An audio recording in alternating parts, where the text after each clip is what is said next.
I'm surviving on caffeine this morning, so I warned all of you. Let's see. We're going live in. Okay. There we are. Hi. Got it. Enter all. Good morning. Sorry. All right. Well, we're only 3 minutes past. My fault. Happy Friday. How are y'all? I Rainy see in some very Chicagoland. serious faces. Where's the smiles? Where's the win? Happy Friday. Happy Friday. Hi. Y'all, I have to, all the rallies start soon. Who's all going to the rallies?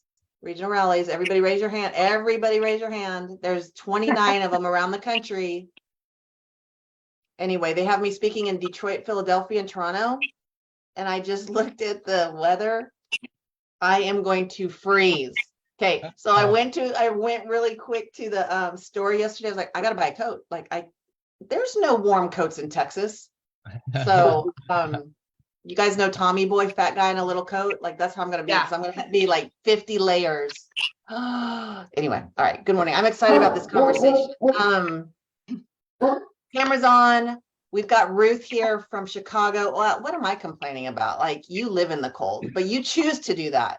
Oh, our summers are pretty darn hot. Not as hot as yeah, I choose to. we do hit 100. If it's below 70 degrees, I'm freezing. So Ruth, y'all, is the opposite of Elizabeth Riley.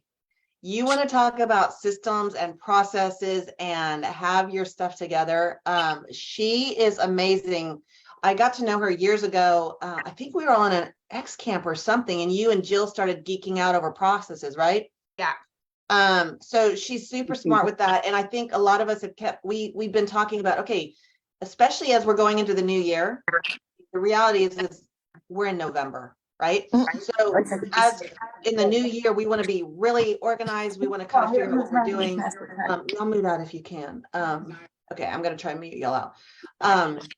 So Ruth is our guest today, and she's just going to talk about systems, processes, Google, what works.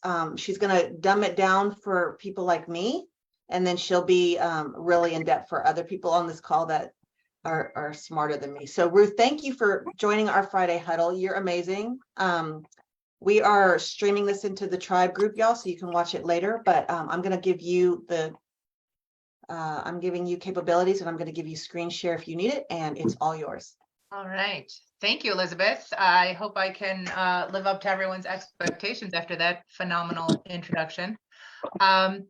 So I'm going to talk a little bit about why I think systems are an important part of your business. As Elizabeth mentioned, this is a great time of year to be focusing on your systems.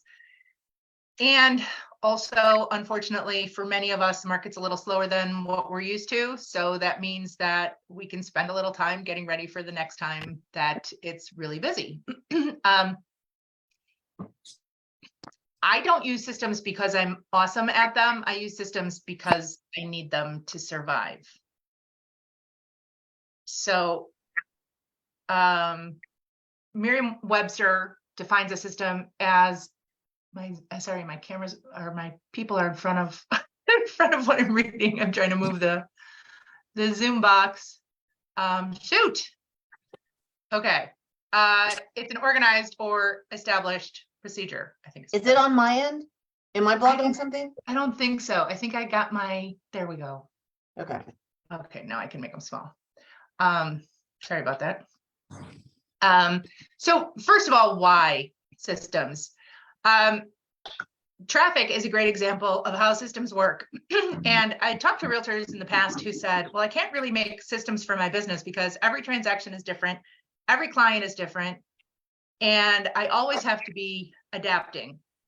Well, you're probably familiar with driving. And anytime you take a trip in the car, it's going to be a little bit different.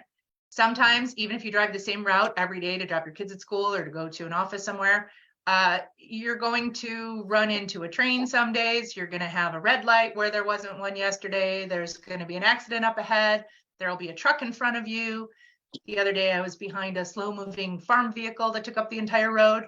All of those things are going to happen, but the gas pedal is always going to be on the right. The brake is always going to be on the left. You're always going to stop at a red light and go on a green light. You're always going to drive on the right side of the road. And you do that until something unexpected happens, and then you can pivot easily because you have kind of the guardrails of the system of driving, which makes it most of the time look like this if everybody pays attention to those systems. Yeah. I first fell in love with systems with my first job, which we're going to talk about in a minute, or my first corporate job. But then I found Michael Gerber, and this book, The E-Myth Revisited, is the business Bible on systems. I recommend it to everyone. It was written a long time ago. It was written in the 90s. And the E-Myth doesn't refer to anything like email or electronics. It stands for entrepreneur. And it's the myth of an entrepreneur when he says most people who start small businesses are actually the person who knows how to do that job and then starts a business without a whole lot of knowledge of how to make it a business. So in real estate, you all probably know, especially if you're tuning into Elizabeth's class here, that we are business owners. And if you're just showing up to work without working on your business, Michael Gerber kind of coined that phrase, working on your business rather than in it, you don't have a business.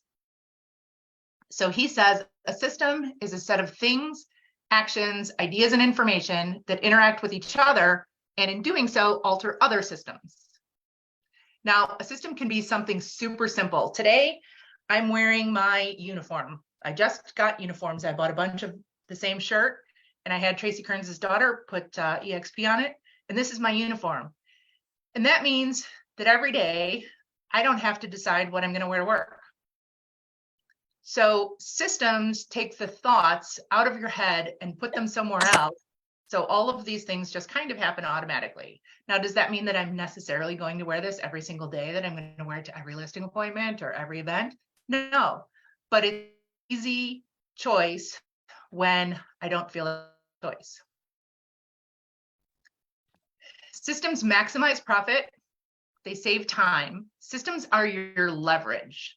That's what will help you or allow you even to scale. They're your first employee, sorry. They are de-stressors. It can be a little bit stressful setting them up, figuring them out, but I'm going to show you some processes for doing that, systems for making systems, and take some of the stress out of that as well. They provide continuity, and the most important thing they do is provide a consistent customer experience. So Elizabeth is, I think it's okay if I say this, Elizabeth is a little bit notoriously non-techie, and yet Elizabeth, your business is full of fabulous systems. So the system isn't the software, it's not the thing where the system lives, it's just the process for getting something done over and over again in mostly the same way as you did it before. And then once you have a system in place, you can continue to make that system better and better and better. So for instance, Elizabeth, you were talking recently about a mailing, and you described how you have all your kids as an assembly line, I think around the dining room table, packaging and sending out the little item of value that you shared with your people. They have to earn their keep. Exactly, but that's a system. Like you often say, I don't have technology, I don't have, but if you had to sit down every time you were going to mail something, and you not only had to say, what are we going to mail this time, but you also had to say, where are we going to get it? What are we going to put it in? What am I going to include with it? And then who am I going to send it to, and where are their addresses, and how do I get all of these things together? That would take a lot longer, and quite frankly, probably you'd get a lot less done. But because you've done it several times and your kids kind of know what their role is, and you have all of those addresses, maybe not in a CRM, but you do have them somewhere in a collective bucket, you can access it all when you need it, and you have the process. So when you look at the logos of these companies, you're going to get a feeling about that business. And the feeling, we talk a lot about branding in real estate. The feeling that you associate with any of these businesses has nothing to do with the colors of their logo, the shapes of their logo, the pictures, none of that, although they probably spent an awful lot of money on it. None of that is what you think about when you look at these logos. You think about what makes that brand, which is their systems. And some of those systems run at a really high level, and some of them run at a much lower level, but they come together to make the product that you're very familiar with and is represented by these pictures. So you don't go to Starbucks in Chicago and find a completely different product than you do in Seattle. McDonald's is probably the most famous, and we're going to talk a bit more about them in a moment. But McDonald's in Tokyo, Japan has exactly the same food as you'll find in Austin, Texas. You wouldn't be looking for an economy line from Porsche. So one of my first jobs, my first restaurant job, was at a combination hotel that was run by Hyatt Lodge, Hyatt Hotel, and owned and serviced McDonald's corporate headquarters. So as an 18-year-old, I got to see those two really high-level corporations who were very different from one another, but how they came together and how they put their systems in place to make this really specific business run. And I would say that McDonald's is probably the corporation most known for its consistent, precise, absolute systems of any in the world. They might not make the best hamburger, but it's always going to be exactly the same. And Hyatt runs systems at a pretty high level too. So when I was a server, we were required to have this ratio of sugars in our sugar bowl. It was 3 white sugars, 6 sweet and low, 3 sugar in the raw, and 12 white sugars. Now, you might imagine this didn't come by happenstance. Hyatt probably spent $1 million doing research and figuring out the rate at which people used the sugar on their table. And I'm sure it's completely different now. I think that there's probably some additional alternative sugars, and there's probably fewer white sugars used, but they knew what the trends were. They knew what was typical. And so they could save tons of time from a server having to run and get more sugar for somebody at a table, because it almost never had to happen. So this was the minute level that they instituted their systems at. And it was to the point where this was a company-wide expectation. And we would often have visiting managers come in from other parts of the country, other parts of the world.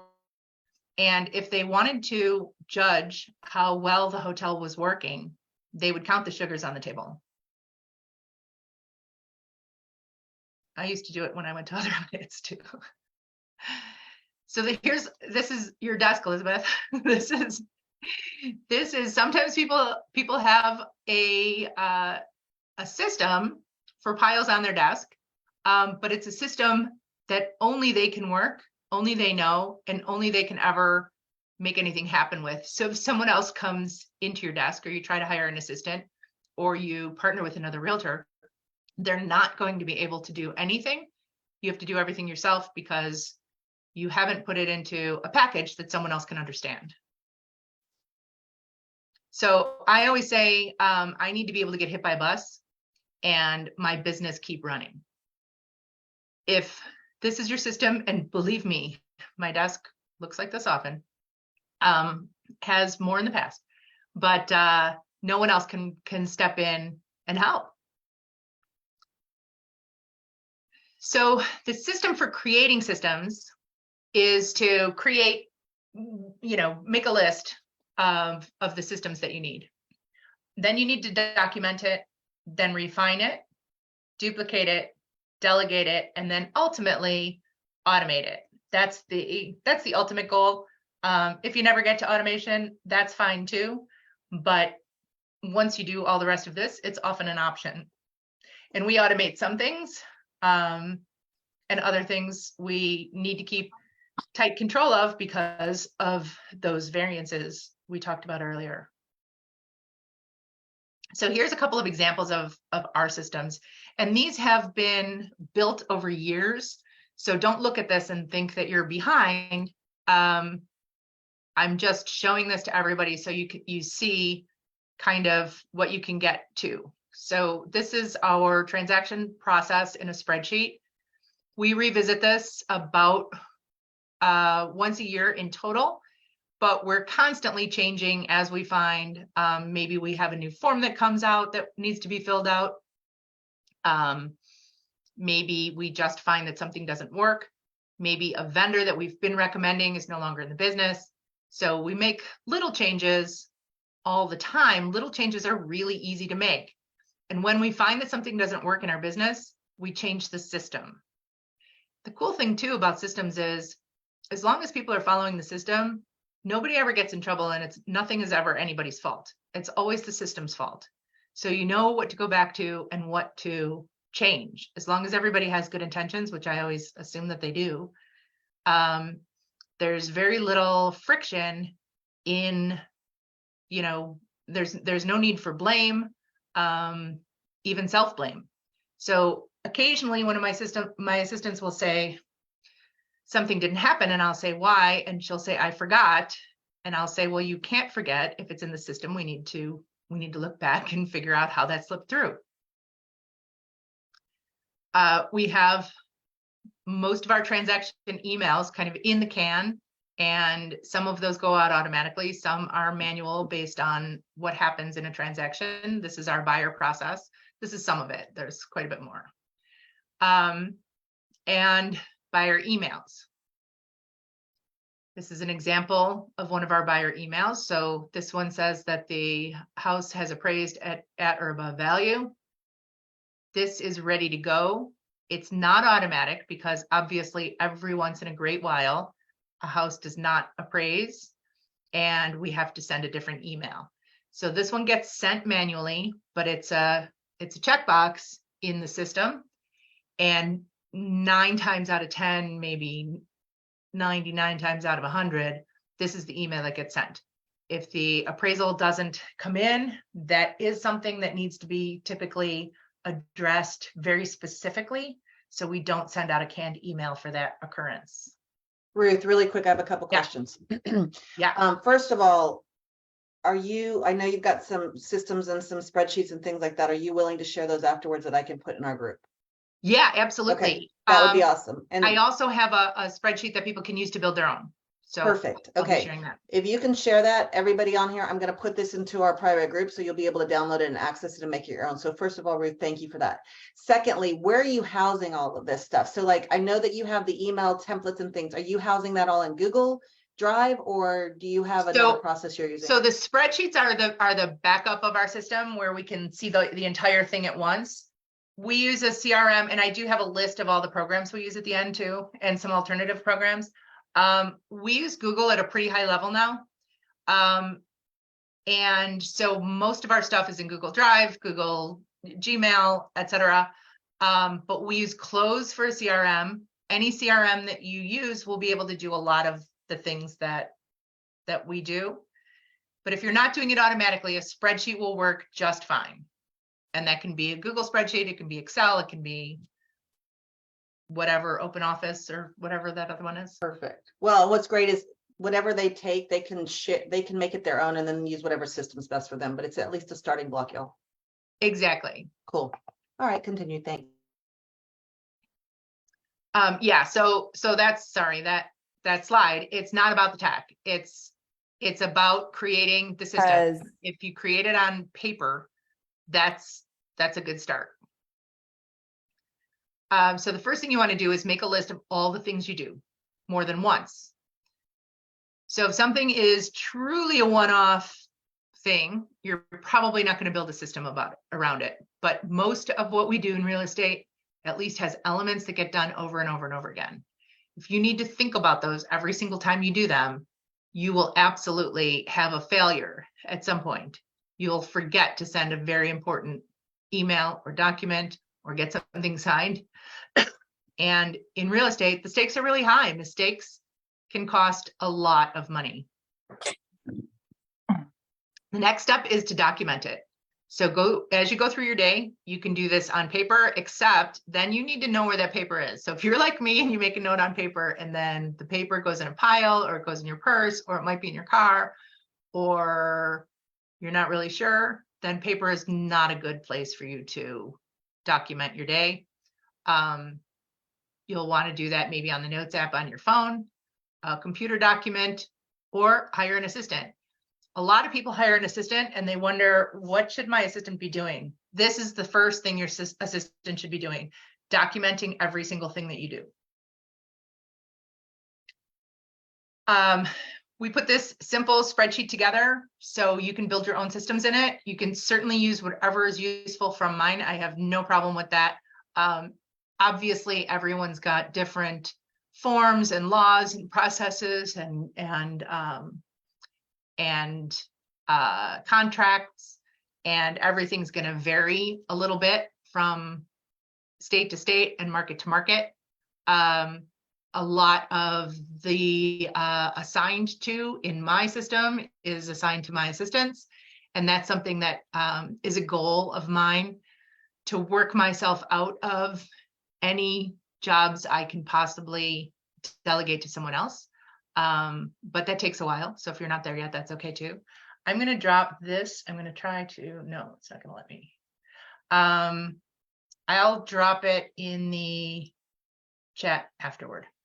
I thought if I put it there, I would be able to grab it. So we'll be sharing this with you. Just make a copy of it and it's yours, and you can make whatever changes make sense for your business. And then you're going to refine. So every time you do that project again, you're going to follow the system. Don't take the system and put it in a drawer or in some program that you are never going to go back and use. You need to follow the process every single time you do it. And as humans, the first thing we want to do after we make a process is not follow the process. I don't know why, but it just happens. But if you read the book Checklist Manifesto, I think it's called, you'll find that when a pilot gets on board a plane, the first thing they do is go through a checklist. And it doesn't matter how many miles they've flown. It doesn't matter how many times they've flown that plane. It doesn't matter how smart they are. They use the checklist. And if you ever get on a plane where the pilot didn't use the checklist, you probably want to get off that plane really fast. So once you make these systems, then you need to use them. And it's really hard. But every system, you're going to find something that might need a little bit of a tweak. And when you're looking at a process for, let's say, after the sale, what do you do after the sale? Well, you want to follow up with them. You want to maybe call. And then when you call, you find that that's when they realize that they need a painter and they need somebody to fix a few things. So maybe to be a good idea to have that list handy to send to them. And then you want to follow up with a gift maybe a month later. Well, what is that gift going to be, and where is it going to come? Going to go out and buy it and pack it, or are you going to order it through a company that does that? Or are you going to just go to Amazon and have it sent to them? If you need to stop and think about every single one of these things every time you do it, most of them are not going to get done, or they're not going to get consistently done, or they're not going to get done at the level that you really want. When you're adding to your system and you're tweaking your system constantly, you get to make your business better and better and better. You probably can all relate to a story of going to a local kind of mom and pop diner, and they always have, sort of their own charm, and they tend to have better food than a lot of the chains. And they come and talk to you, and people who are there, and you get something that is just delicious, and you leave and you just can't stop thinking about how good that dish was and when you might be able to get back to get it again. And then you finally do, and you go back and you're so excited and you order it, and it comes and you take a bite, and it is nothing like the one you had before. That is a system failure. That's a cook who decided to make a few changes on his day when he's there instead of the other woman who was there last Thursday. So we never want our clients to suffer that kind of disappointment, and building and refining your systems will make sure that never happens.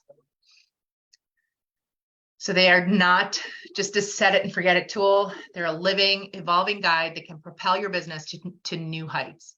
If you want to know how to get better as a realtor, make your systems better. They take care of all of the things that you no longer need to think about. And then you get to think about a higher level and a higher level and a higher level. And you get to go deeper and deeper and deeper with your people. And the next step is to delegate. Delegate anything you can. Once it's been documented and thoroughly vetted, you can usually hand a lot of things off. It'll also be really obvious what needs you and what you can't hand off. So you find those few things, and then you work to delegate everything else you can. Now, that might be delegating to a person. It might be delegating to a software system. It might just be delegating to that spreadsheet and then being just having to do the minimum of copy and paste into an email kind of thing. But the real test of your system is whether someone else can follow it.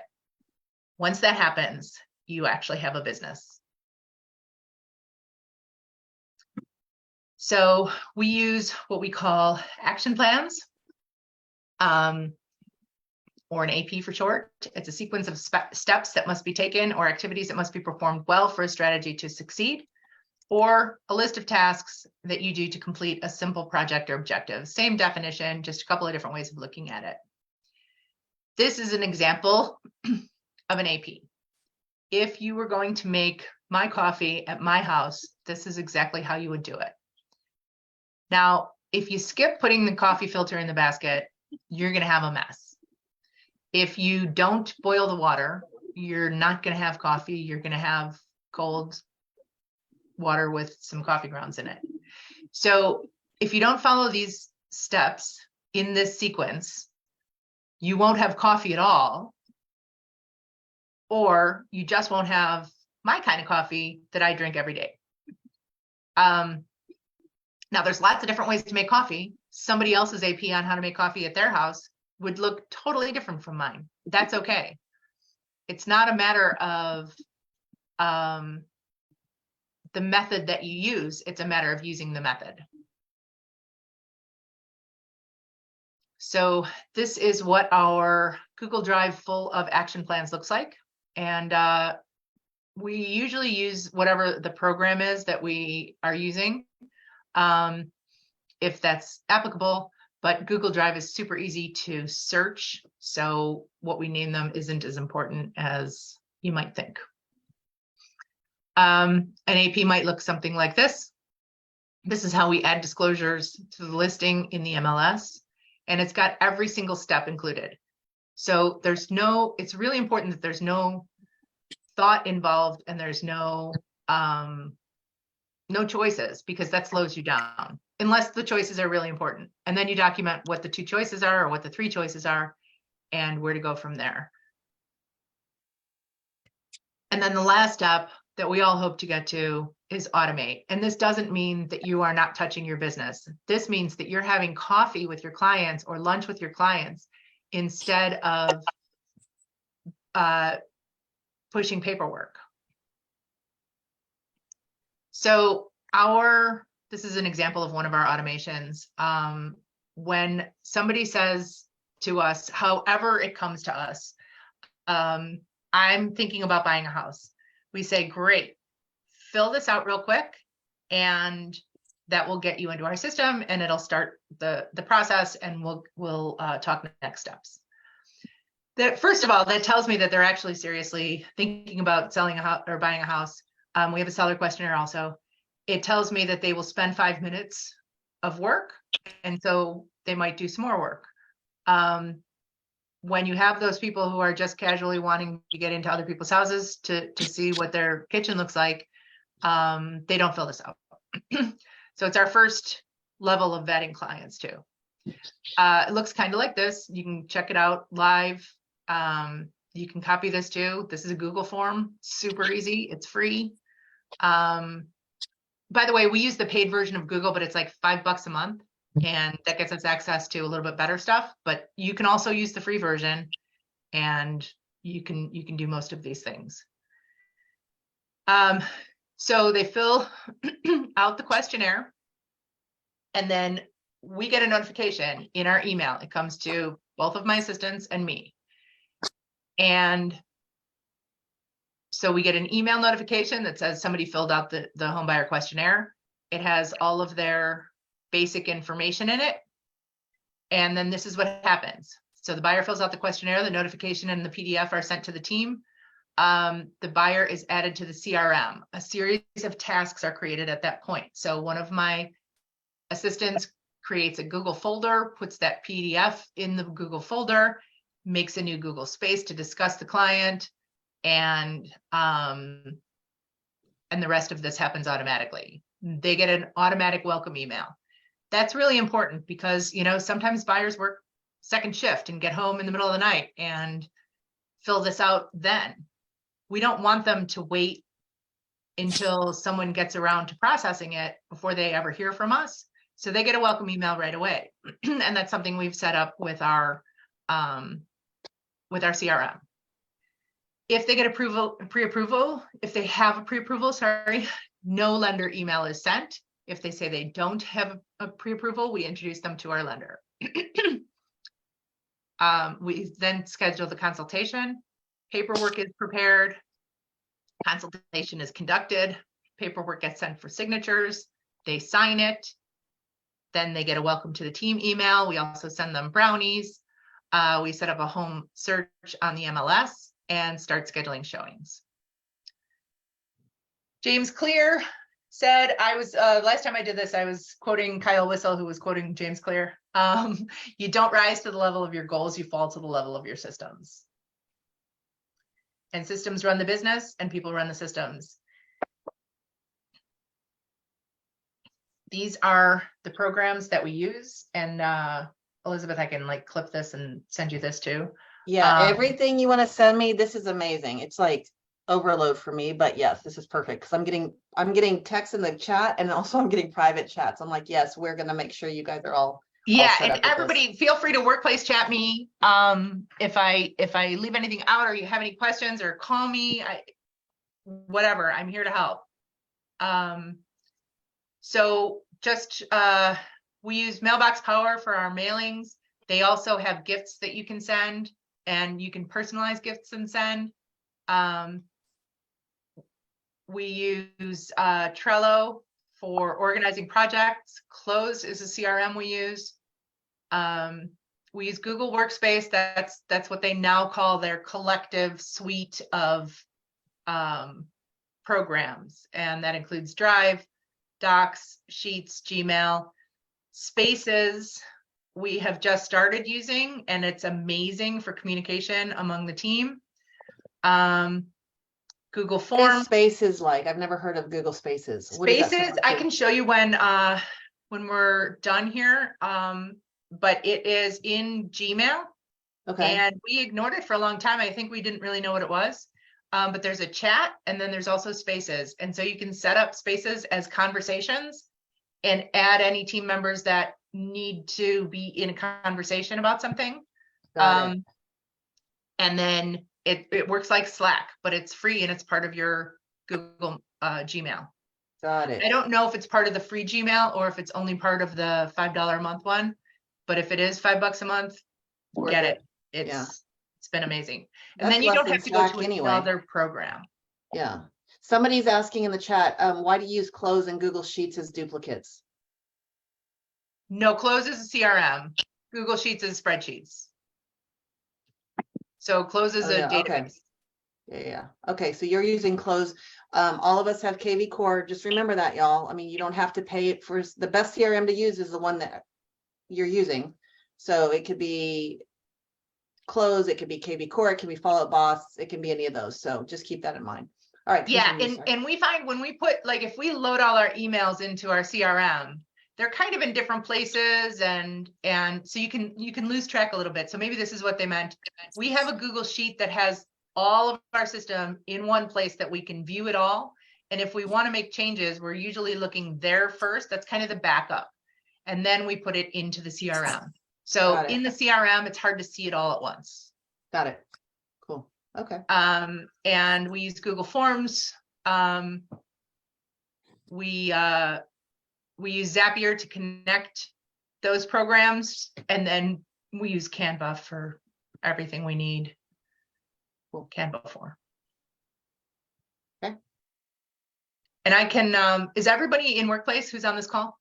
I mean, everybody, we've got a few guests in here. Okay. But everybody that's EXP, the majority of everybody on here is in Workplace, yes. Okay. So I can put all these things into the Workplace video, and everybody can grab them from there. Yeah, we have this live streamed into our group. And so Ruth, I can add you to that group if you want, or you can send them to me and then I'll make sure to add them in there. I want you to add me to that group because I want to just be in your group. All right, well, come on, the more the merrier.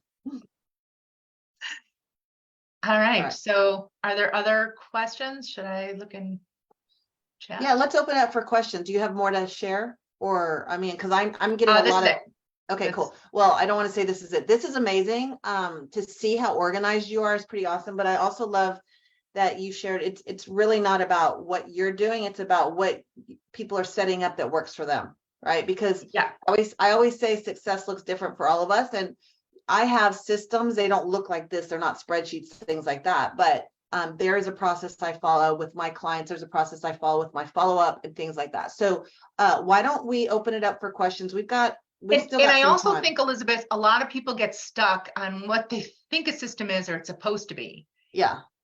It is supposed to be the thing that gets it out of your brain. This shirt is a system. Remember that. It's not spending it. You don't say, I don't have systems for my business because I can't afford fancy software. Yeah. You can have it on paper. Yeah, and also I wanted to add that because also, I was. Who's that? Sorry, go ahead. Me, Lisette. I was thinking because Elizabeth wrote in the chat, this spreadsheet stressed me out. I was feeling the same way because we have the same type of personality, or I think we have. My second is a driver, and my first one is influence. So for me, it's a stress out. I was feeling very overwhelmed, and I think that the point here is if you have a system that works for you, just refine that and keep doing that, because that's the main thing. Yes. Right. I think that's the whole idea of what you're saying. Make sure that you've got it documented. Right. If a system is in your head, it's only partway there. You need to bring it out of your head. That's what's, to me, that's what's really important. And yes, I will tell you, Lizette, I have a lot of help. You saw that most of my delegation goes to Tammy and Monica. They have the brains that can organize these things. If you told me to create a spreadsheet, I would just cry. Okay. Yeah. So, and that's why the one that I made to share with you guys is really simple. Mm-hmm. It is the super scaled down version. And then also we all have to resist the urge to color code everything and find the right font for a spreadsheet and all the things that become distracting, and say, I just need a list of the things that need to be get done over and over and over again. Yeah, for me, I use KV Core because it saves so much time, at least with buyers and sellers. It has everything, like everything you have here, KV Core has it, and you can create your own templates and scripts and whatever you want to send to your buyers and automate that. And it's very simple for me because I have all my contacts, everything, even though if it's a contact that I don't, it's not looking for sell or buy, I have it there and I just turn off, notifications and all of that. But it's just for me to have an idea, where am I at? With that contact, what was the last conversation? Because you can put like notes and everything. So if I look into, KB Core, I know exactly what was the last conversation I have with that person, and everything is in there. Yeah. So it's very simple for me because I have everything in one place, you know. Well, and Yes. KV Core is free for Yeah, EXP exactly. agents, right? It's a free Yeah. resource, so don't spend money unnecessarily if you don't need to. But what I love, so what I also love is that we use these programs differently, like Trello, Ruth. I can only imagine what your Trello board looks like. I use Trello as well, but mine, because I'm very visual, Yeah. mine's more basic probably than yours is because all the color coding and all the other things. But I mean, I don't know if y'all know this fun fact. EXP was created on a Trello board. Yeah. The whole company, EXP, the whole company with Glenn way back when was created on a Trello board. And if you think about how Glenn puts things together, it's much more complicated than what I'm doing, but it works for what I need, right? So I love that you have all these programs. Some of these I've never even heard of. So I can't wait to kind of geek out and dig into some of them and see what might, you know, add more value to what I'm already doing. What other questions do you guys have? You want to stop this? We'll stop the share and then we can see all their Oh, cute yep. little faces. Ah, there's everybody. Hi, there's everybody. Okay, what other questions y'all have? I know y'all aren't shy. Come on. What do you use Zapier to connect?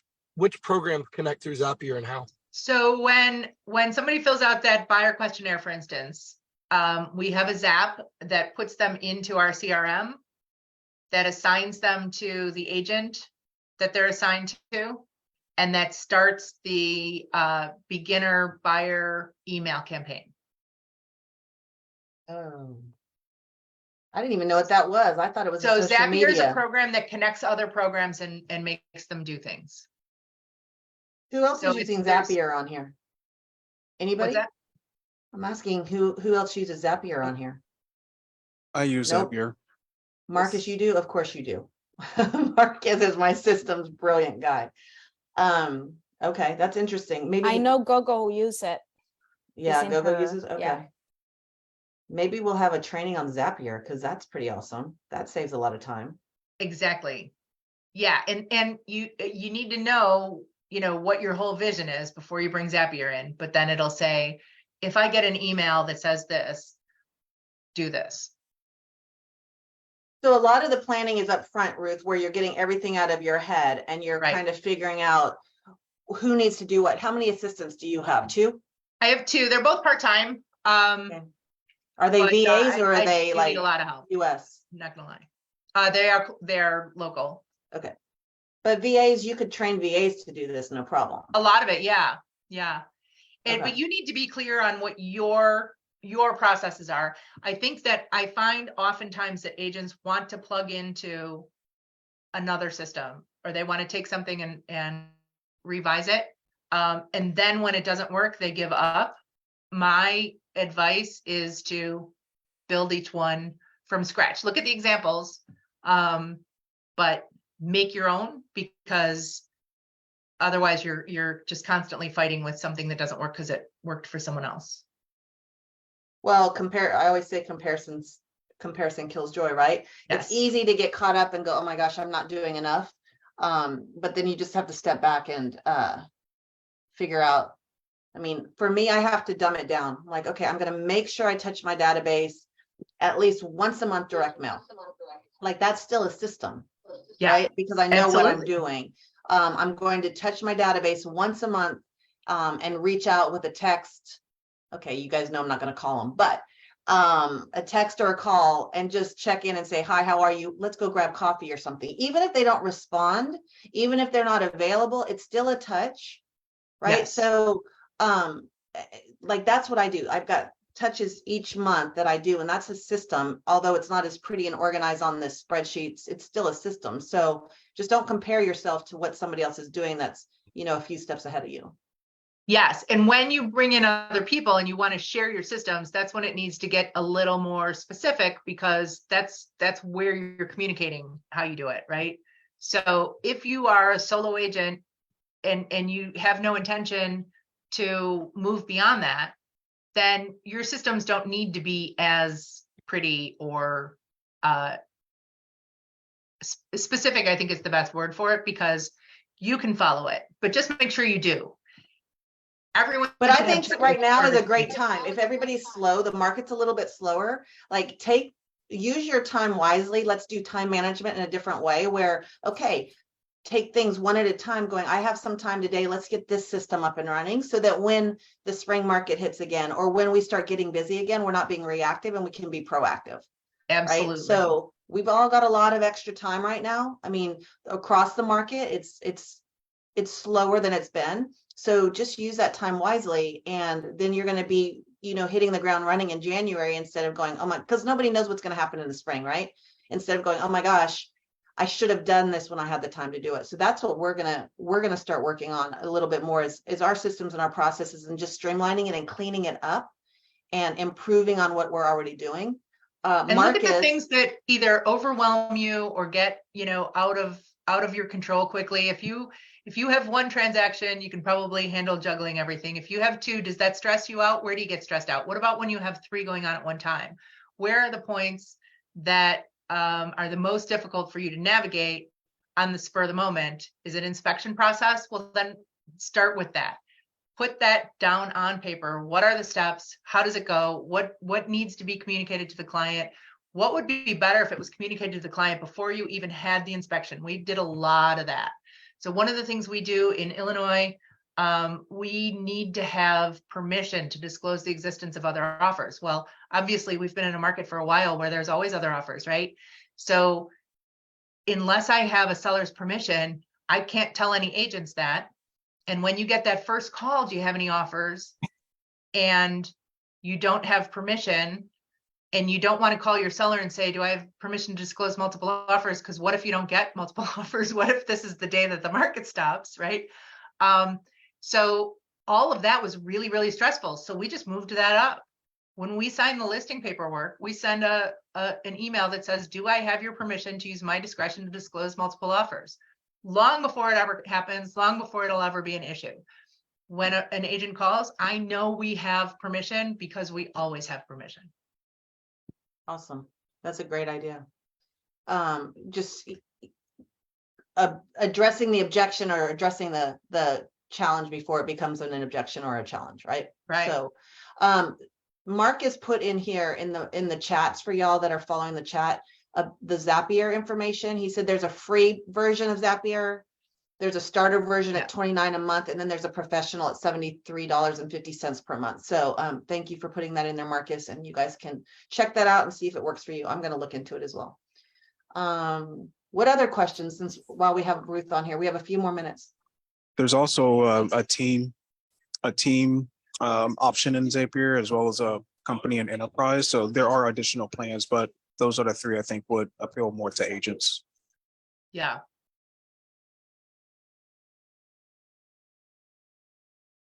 Yeah, and I think it can do things that we have no idea even that it can do.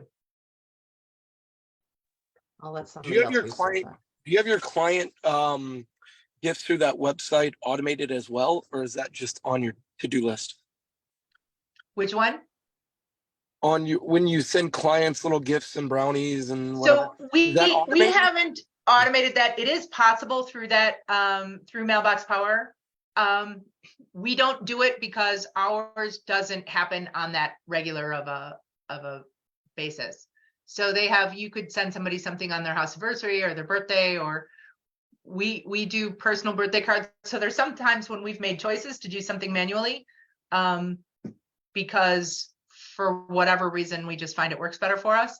But that could totally be automated if that worked for your business. Love it. As a matter of fact, you can put them on a gift campaign. So you could have a little something sent to them once a month or 6 in a row, and then it stops. They have a lot of choices for that. Not only clients, also organizations, y'all. Some of y'all have some agents and some pretty big groups that you could do some of that stuff too. Think of it in production and in the attraction side. Oh my gosh, that dog, sorry.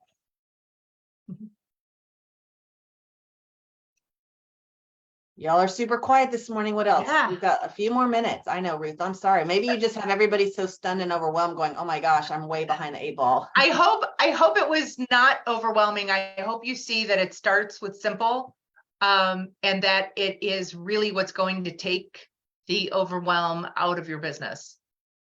And the examples I show took years to put together. So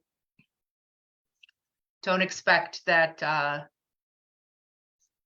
Yeah. they'll be in that detail immediately. But if you have something that just basically gets you through each transaction, on the buy side and the sell side, then you've got something to work with. And then you can add to it. You can say, Brian, you could say, hey, after we close every time, I want to send something to these people, and add on to it. And then you can look to and say, you know what, we keep getting questions about this one email. Maybe we need to change that email. Or this thing isn't working at all. Let's pull it out. If you don't have the system, you can't do that. You just make it up as you go along every time. And sometimes it'll be good and sometimes it won't be. And you won't have a consistent customer experience. Well, and like Ruth said, she'll share some of this with y'all, with us. Ruth, I'll make sure you have my right email.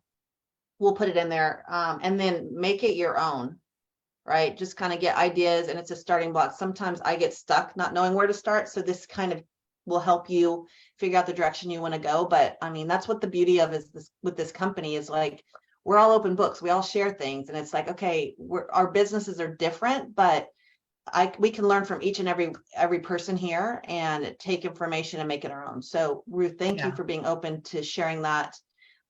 We'll post it in there, and then, I mean, you know, anything I can ever do to help you, I'm happy to do so. So Thank you. Yeah, that is, as you said, the beauty of I mean, you and I say this all the time. That's the thing that is so astounding when you get in here and you find out, wait a minute, you're not giving me a recipe and leaving something out. Like, you're really sharing. yeah, everything there is, exactly. because nobody can take my business from me, right?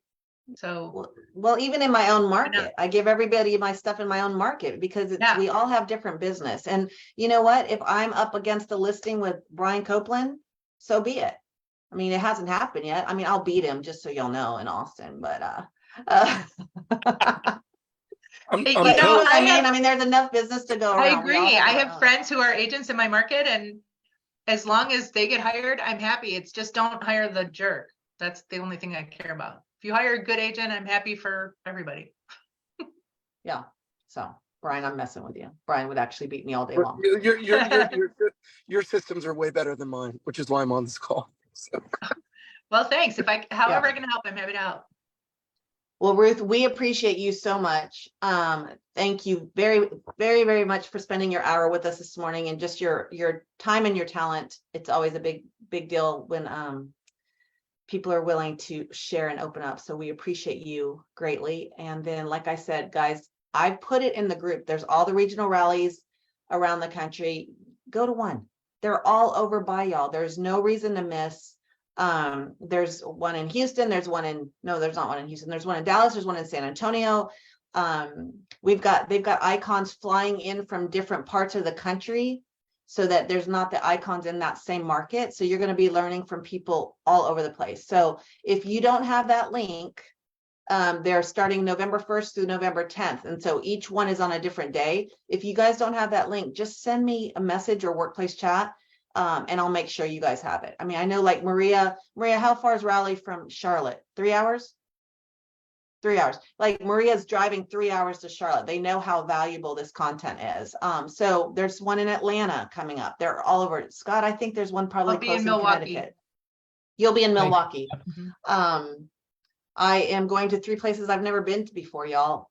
So it's going to be fun, and it's a good way to learn from other people around the country, but it's also a great way to network, referrals. Okay. Leadership is going to be in every market. Glenn's going to show up at some of them. I don't even know which ones he's showing up at. Michael Valdez, who's president of Global Growth, he's going to be at our Dallas one. So there's a great opportunity for you guys to learn, meet people, network, and just kind of meet your other EXP family. So send me a note on Workplace if I can do anything for y'all. It is top of the hour, so I'm gonna run. Have an amazing, everybody. amazing weekend. Ruth, thank you again, and we will see you guys soon. Thanks, Thank you. Rude. Thank you, Bye, Elizabeth. everyone. Bye, Thank y'all. you.